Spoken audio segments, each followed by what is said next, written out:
ম্যারাথনের এবার third year.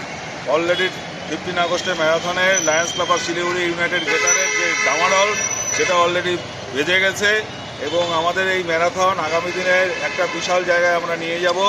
এই বছর প্রতি বছরই আমরা কিলোমিটার বাড়াচ্ছি এবং এই বছর আমরা পুরো হার্ট অফ দ্য শিলিগুড়ি অর্থাৎ আমাদের এই যে ক্লক টাওয়ার থেকে শুরু হবে।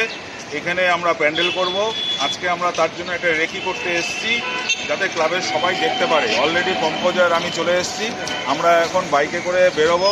এইখান থেকে শুরু করে আমরা ওই আপ টু নৌকাঘাট থেকে আবার ব্যাক করে আবার আমরা এইখানেই আসব এবং এখান থেকেই আমাদের প্রাইজ ডিস্ট্রিবিউশন হবে।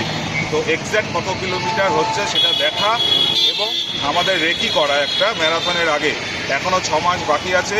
এইবার একদম ডামাডল বিশালভাবে আমরা এবার ম্যারাথন করব এবং আমাদের ক্লাবের প্রতিটা মেম্বারদের সাপোর্ট এবার কিন্তু দরকার। Thank you.